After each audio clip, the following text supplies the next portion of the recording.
amazing. Hi everyone, welcome back to my channel. Today I'm making a version of an egg-based dish called Froscia, which is really common throughout Sicily. In the west and southeast of Sicily, it's sometimes called malasata or milasata as well. By the way, this is a dish I grew up eating and my mom used to make it all the time actually, but it was a really different version of it that included asparagus and other ingredients. Also, this is my first time making Froscia despite having eaten it so many times in my life. These are all of the ingredients for the Froscia di Menta e Basilico. First, I'm chopping the basil until I have 1 tablespoon.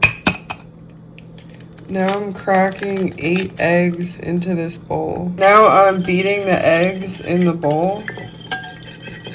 Now I'm grating the salted ricotta until I have half a cup. With the eggs beaten, I'm adding in a 1/4 cup of breadcrumbs and the half cup of ricotta salata, as well as pepper to taste. And now I'm just whisking it all together.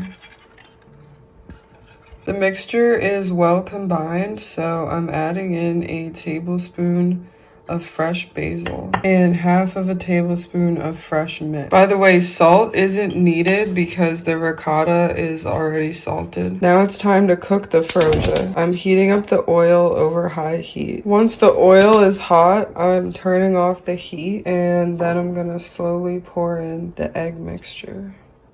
Now I put the heat back onto low and it just has to cook for 12 to 15 minutes. The whole time you have to make sure it doesn't stick by just moving it around gently and possibly lifting the bottom of it with the spatula. I just realized it's also supposed to be cooked covered. Now that the bottom of the Froscia is cooked, I'm going to flip it onto this plate. And now I'm heating another tablespoon of olive oil over high heat. Again, I'm turning off the heat and then sliding the frittata into the pan uncooked side down.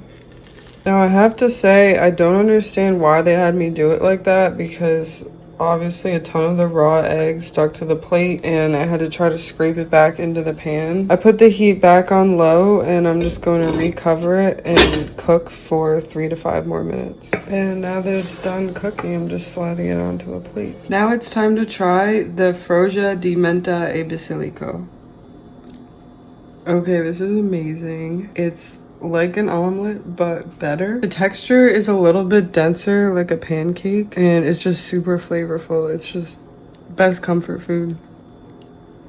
It's also super interesting because with each bite, you get a different balance of the flavors between the different herbs and the seasoned breadcrumbs and the black pepper and the cheese. This is so easy to make too, and it's good for any time of the day, any meal. You can also put some onto bread, which is what I'll be doing in a second. The freshness and all the flavor in this is just amazing. Like, I really highly recommend this. Now I'm gonna try it on the bread. This makes it more substantial, obviously, and it's just amazing.